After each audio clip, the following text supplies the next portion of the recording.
ఇవాళ వనపర్తి జిల్లాలో మాజీ మంత్రి హరీష్ రావు పర్యటించనున్నారు. గొల్లపల్లి చీకపల్లి రిజర్వాయర్ ప్రతిపాదనకు వ్యతిరేకంగా రైతుల ధర్నా నిర్వహించారు. రైతుల రిలే నిరాహార దీక్షలకు 100 రోజులు పూర్తి అయిన సందర్భంగా హరీష్ రావు సంఘీభావం తెలపనున్నారు. ధర్నా చౌక్ వద్ద నిర్వహించే బహిరంగ సభలో మాజీ మంత్రులు నిరంజన్ రెడ్డి, లక్ష్మారెడ్డి, శ్రీనివాస్ గౌడ్ అలాగే మాజీ ఎమ్మెల్యేలు కూడా పాల్గొననున్నారు.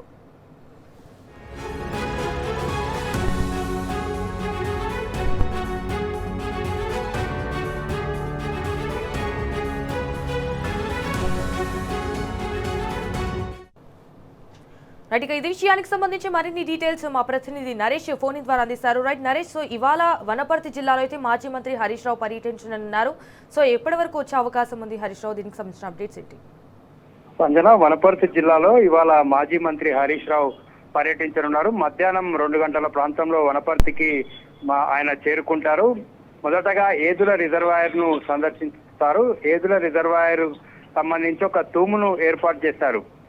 ఏదుల మండలం గొల్లపల్లి చీర్కపల్లి రిజర్వాయర్ ను నిర్మించాలని కాంగ్రెస్ ప్రభుత్వం ప్రతిపాదించింది. దీనిని వ్యతిరేకిస్తూ గొల్లపల్లి చీర్కపల్లి చెన్నూరు గ్రామ రైతులు 100 రోజుల నుంచి కూడా రిలే నిరాహార దీక్షలు చేస్తూ ఉన్నారు. ఆ పార్టీలకు అతీతంగా, రాజకీయాలకు అతీతంగా కూడా రైతులంతా కూడా ధర్నా చేస్తున్నారు.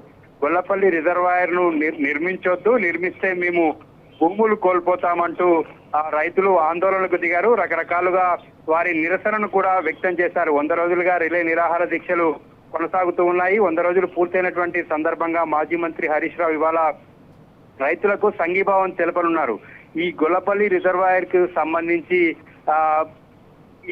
ఏదుల రిజర్వాయర్ కు నుంచి ఈ గొల్లపల్లి రిజర్వాయర్ కు ఏదైతే ప్రతిపాదిత ఆయకట్టు ఉందో అక్కడికి ఏదుల నుంచే నీళ్లు ఇవ్వచ్చు అని చెప్పి కూడా బీఆర్ఎస్ మొదటి నుంచి చెప్తుంది. పాలమూరు రంగారెడ్డి ఎత్తిపోతల పథకంలో భాగంగా ఏదుల రిజర్వాయర్ ను గత బీఆర్ఎస్ ప్రభుత్వం పూర్తి చేసింది. ఇక్కడి నుంచి 7 టీఎంసీల సామర్థ్యం ఉన్నటువంటి ఏదుల రిజర్వాయర్ నుంచే ఇప్పుడు కొత్తగా కాంగ్రెస్ కడతామంటున్న గొల్లపల్లి చీర్కపల్లి రిజర్వాయర్ ఆయకట్టు కూడా నీళ్లిచ్చేటటువంటి విధంగా చాలా ముందు చూపుతోటే గత బీఆర్ఎస్ ప్రభుత్వము తూమును ఏర్పాటు చేసింది, ఆఫ్ టేక్ పాయింట్ ఏర్పాటు చేసింది. అక్కడి నుంచి దాదాపుగా 30,000 ఎకరాలకు కూడా సాగునీటిని అందించవచ్చు.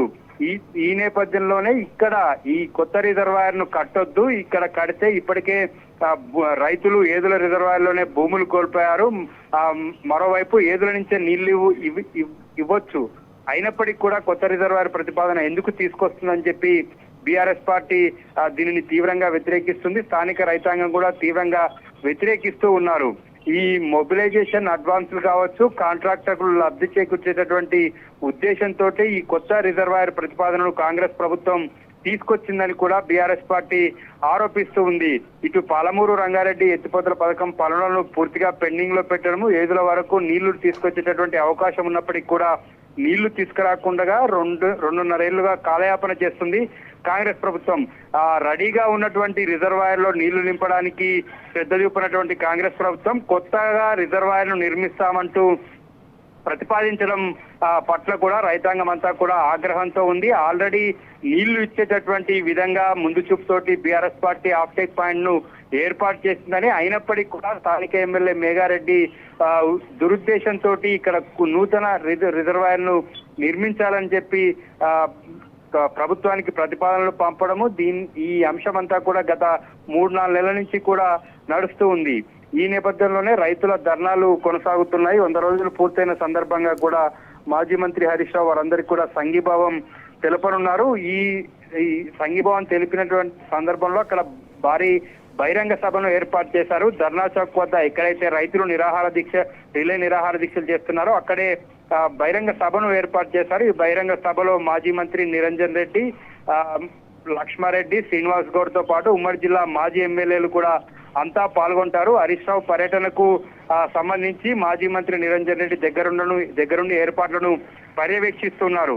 ఈ హరీష్ రావు పర్యటనను అడ్డుకునేందుకు కూడా కాంగ్రెస్ ప్రభుత్వం యత్నించింది. మొదటగా ఈ బహిరంగ సభకు హరీష్ రావు పర్యటనకు అనుమతి ఇచ్చినటువంటి పోలీసులు మొన్న 7వ తేదీ రాత్రి సమయంలో ఈ పర్మిషన్ రద్దు చేస్తున్నామని చెప్పారు. దీంతో బీఆర్ఎస్ పార్టీ హైకోర్టులో పిటిషన్ వేసింది. సభకు అనుమతి ఇవ్వాలి, ముందుగానే అన్ని కూడా ఏర్పాట్లు చేసుకున్నాము, పోలీసులు అనుమతి ఇచ్చిన తర్వాతనే మేము ఏర్పాట్లు చేసుకున్నాము, అయినప్పటికీ కూడా దురుద్దేశంతో ప్రతిపక్షం గొంతు నొక్కేటటువంటి విధంగా కూడా పోలీసులు ఇటు రాజకీయ ఒత్తిళ్లతోటి వ్యవహరిస్తున్నారని చెప్పి హైకోర్టులో వాదనలు బీఆర్ఎస్ పార్టీ వినిపించింది.